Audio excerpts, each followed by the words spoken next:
1/8/2024 प्रातः मुरली। ओम शांति। बाप दादा मधुबन। बाबा कहते हैं, मीठे बच्चे, तुम पवित्र बनने के बिगैर वापिस जा नहीं सकते। इसलिए बाप की याद से आत्मा की बैटरी को चार्ज करो और नेचुरल पवित्र बनो। प्रश्न, बाबा तुम बच्चों को घर चलने के पहले कौन सी बात सिखलाते हैं? उत्तर, बच्चे घर चलने के पहले जीते जी मरना है, इसलिए बाबा तुम्हें पहले से ही देह के भान से परे ले जाने का अभ्यास कराते हैं, अर्थात मरना सिखलाते हैं। ऊपर जाना माना मरना। जाने और आने का ज्ञान अभी तुम्हें मिला है। तुम जानते हो हम आत्मा ऊपर से आई है इस शरीर द्वारा पाठ बजाने। हम असूल वहाँ के रहने वाले हैं, अभी वहाँ ही वापिस जाना है। ओम शांति। अपने को आत्मा समझ बाप को याद करने में कोई तकलीफ नहीं है। गुटखा नहीं खाना है। इसको कहा जाता है सहज याद। पहले पहले अपने को आत्मा ही समझना है। आत्मा ही शरीर धारण कर पाठ बजाती है। संस्कार भी सब आत्मा में ही रहते हैं। आत्मा तो इंडिपेंडेंट है। बाप कहते हैं अपने को आत्मा समझ मुझ बाप को याद करो। ये नॉलेज अभी ही तुमको मिलती है, फिर नहीं मिलेगी। तुम्हारा ये शांत में बैठना दुनिया नहीं जानती, इसको कहा जाता है नेचुरल शांति। हम आत्मा ऊपर से आई है इस शरीर द्वारा पाठ बजाने। हम आत्मा असूल वहाँ के रहने वाले हैं। ये बुद्धि में ज्ञान है, बाकी इसमें हठयोग की कोई बात नहीं, बिल्कुल सहज है। अभी हम आत्माओं को घर जाना है, परंतु पवित्र बनने बिगैर जा नहीं सकते। पवित्र होने के लिए परमात्मा बाप को याद करना है। याद करते करते पाप मिट जाएंगे। तकलीफ की तो कोई बात ही नहीं। तुम पैदल करने जाते हो तो बाप की याद में रहो। अभी ही याद से पवित्र बन सकते हो। वहाँ वो तो है पवित्र दुनिया। वहाँ उस पावन दुनिया में इस ज्ञान की कोई दरकार नहीं रहती, क्योंकि वहाँ कोई विकर्म होता नहीं। यहाँ याद से विकर्म विनाश करने हैं। वहाँ तो तुम नेचुरल चलते हो जैसे यहाँ चलते हो, फिर थोड़ा थोड़ा नीचे उतरते हो। ऐसे नहीं कि वहाँ भी तुमको ये प्रैक्टिस करना है। प्रैक्टिस अभी ही करना है। बैटरी का अब चार्ज करना है, फिर आहिस्ते आहिस्ते बैटरी डिस्चार्ज होना ही है। बैटरी चार्ज होने का ज्ञान अभी एक ही बार तुमको मिलता है। सतो प्रधान से तमो प्रधान बनने में तुमको कितना समय लग जाता है? शुरू से लेकर कुछ ना कुछ बैटरी कम होती जाती है। मूल वतन में तो है ही आत्माएं, शरीर तो है नहीं। तो नेचुरल उतरने अर्थात बैटरी कम होने की बात ही नहीं। मोटर जब चलेगी तब तो बैटरी कम होती जाएगी। मोटर खड़ी होगी तो बैटरी थोड़े ही चालू होगी। मोटर जब चले तब बैटरी चालू होगी। भल मोटर में बैटरी चार्ज होती रहती है, लेकिन तुम्हारी बैटरी एक ही बार इस समय चार्ज होती है। तुम फिर जब यह शरीर से कर्म करते हो, फिर थोड़ी बैटरी कम होती जाती है। पहले तो समझाना है कि वो है सुप्रीम फादर, जिसको सब आत्माएं याद करती है।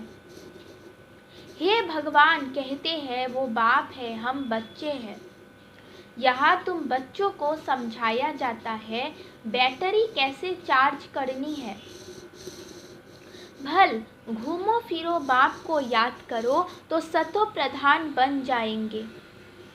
कोई भी बात ना समझो तो पूछ सकते हो, है बिल्कुल सहज।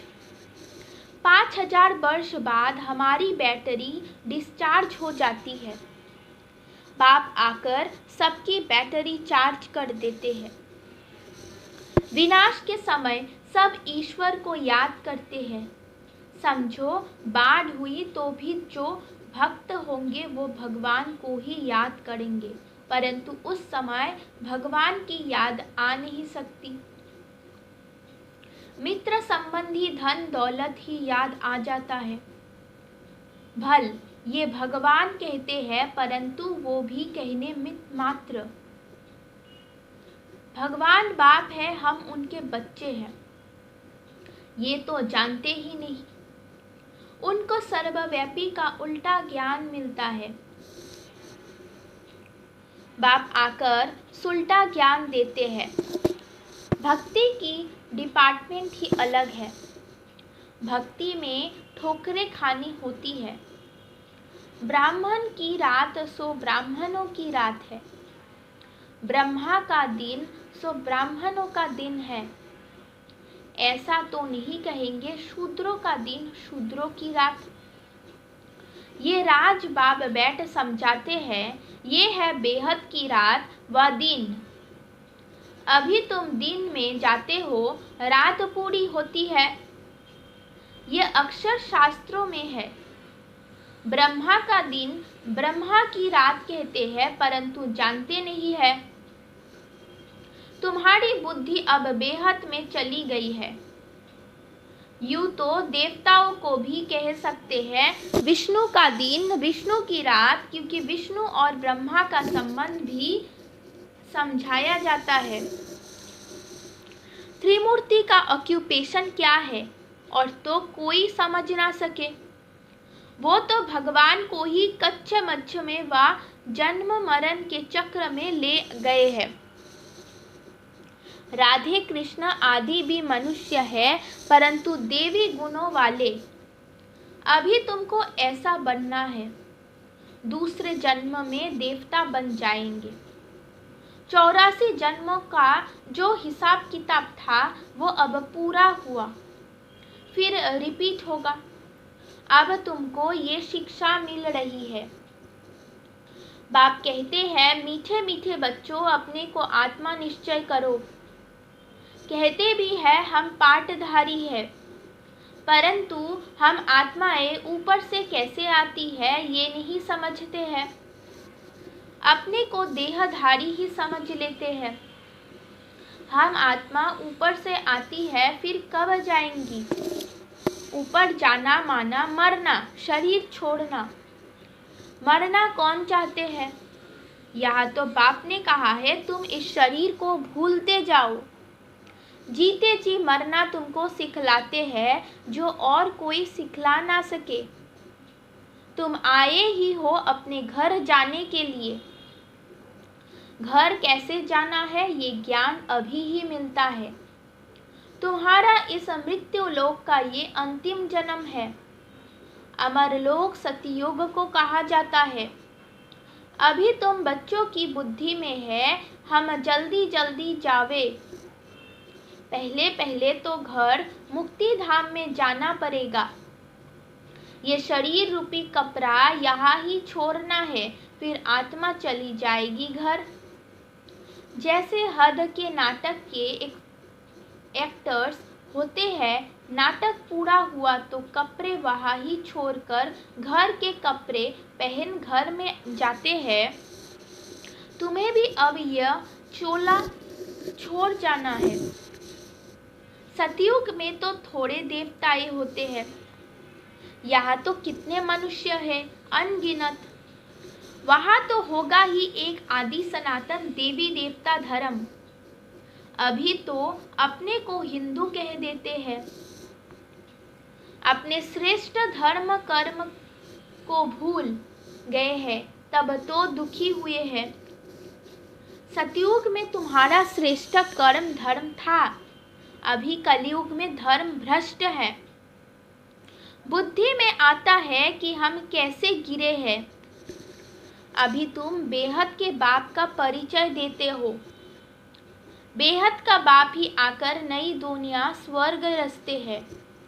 कहते हैं मन मना भव। ये गीता के ही अक्षर है। सहज राजयोग के ज्ञान का नाम रख दिया जाता है गीता। ये तुम्हारी पाठशाला है। बच्चे आकर पढ़ते हैं तो कहेंगे हमारे बाबा की पाठशाला है। जैसे कोई बच्चे का बाप प्रिंसिपल होगा तो कहेंगे हम अपने बाबा के कॉलेज में पढ़ते हैं। उनकी माँ भी प्रिंसिपल है तो कहेंगे हमारे माँ बाप दोनों प्रिंसिपल है, दोनों पढ़ाते हैं। हमारे मामा बाबा का कॉलेज है, तुम कहेंगे हमारे मामा बाबा की पाठशाला है, दोनों ही पढ़ाते हैं। दोनों ने ये रूहानी कॉलेज व यूनिवर्सिटी खोली है, दोनों इकट्ठे पढ़ाते हैं। बाप ने बच्चों को अडॉप्ट किया है। ये बहुत गुना ज्ञान की बातें हैं।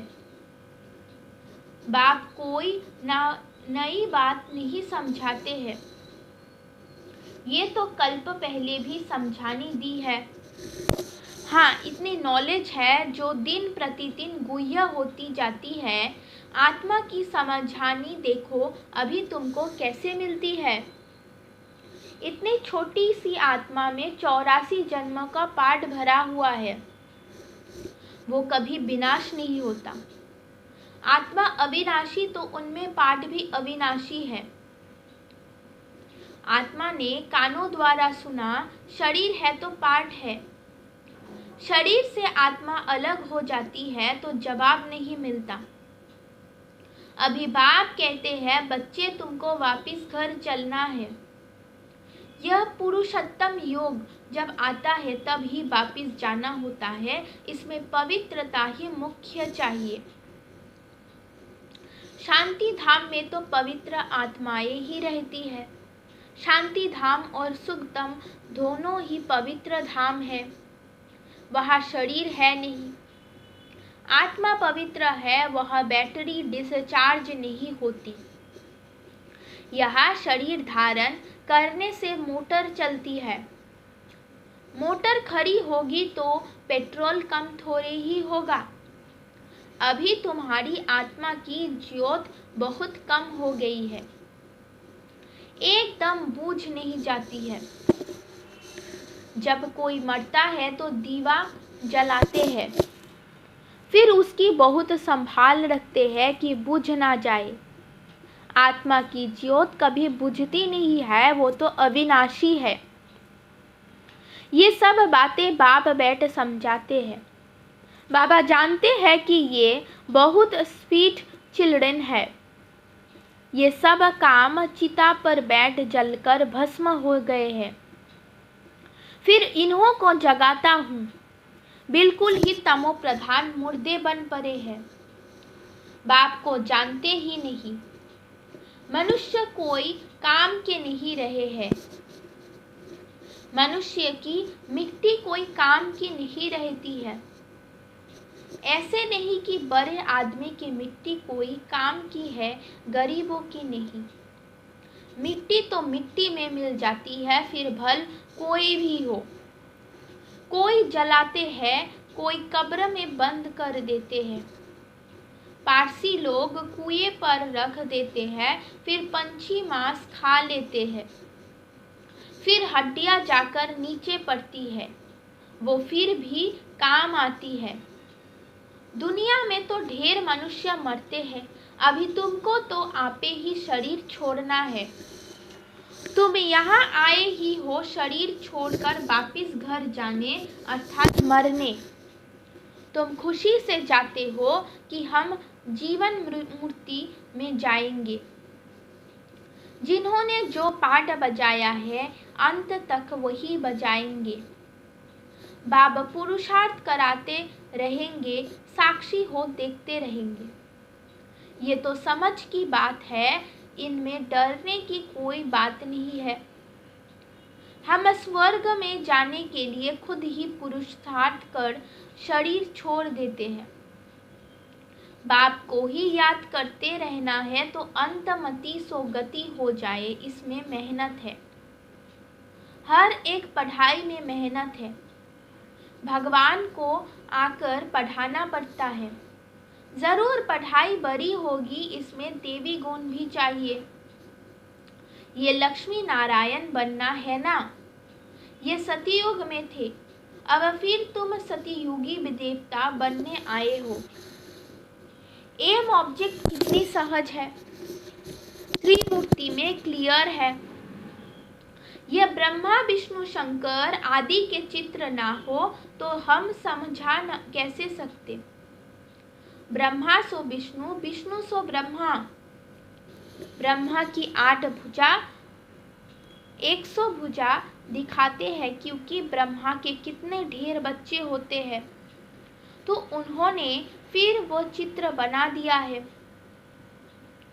बाकी मनुष्य कोई इतनी भुजाओं वाला होता थोड़े ही है। रावण 10 शरीर का भी अर्थ है, ऐसा मनुष्य होता नहीं। ये बाप ही बैठ समझाते हैं, मनुष्य तो कुछ भी जानते नहीं। ये भी खेल है, ये कोई को पता नहीं है कि ये कब से शुरू हुआ है। परंपरा कह देते हैं, अरे वो भी कब से। तो मीठे मीठे बच्चों को बाप पढ़ाते हैं, वो टीचर भी है तो गुरु भी है, तो बच्चों को कितनी खुशी होनी चाहिए। ये म्यूजियम आदि किसके डायरेक्शन से खोलते हैं? यहाँ है ये माँ बाप और बच्चे, ढेर बच्चे हैं, डायरेक्शन पर खोलते रहते हैं।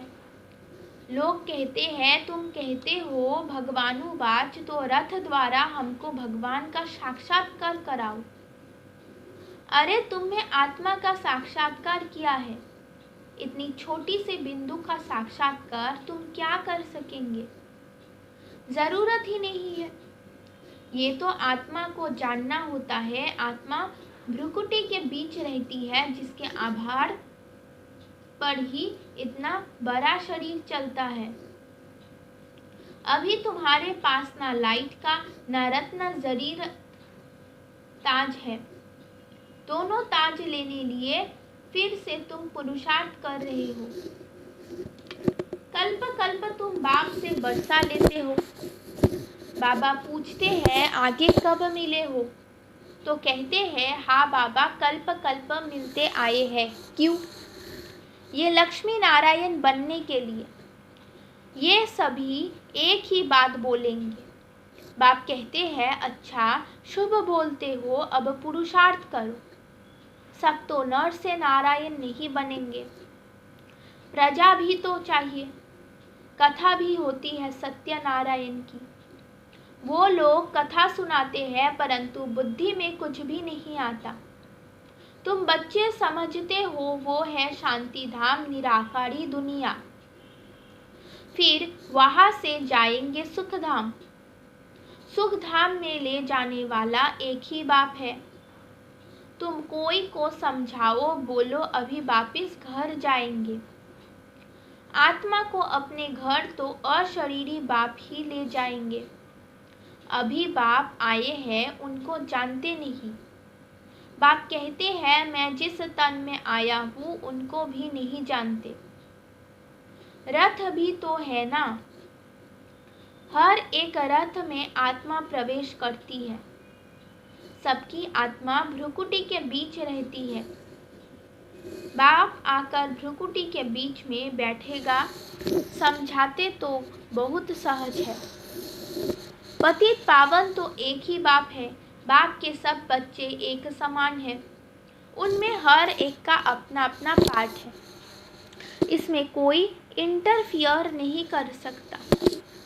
अच्छा, मीठे मीठे सिकी लदे बच्चों प्रति माता पिता बाप दादा का याद प्यार और गुड मॉर्निंग। रूहानी बाप की रूहानी बच्चों को नमस्ते। धारणा के लिए मुख्य सार नंबर 1, इस शरीर रूपी कपड़े से ममत्व निकाल जीते जी मरना है, अर्थात अपने सब पुराने हिसाब किताब चुकतू करने हैं। नंबर 2,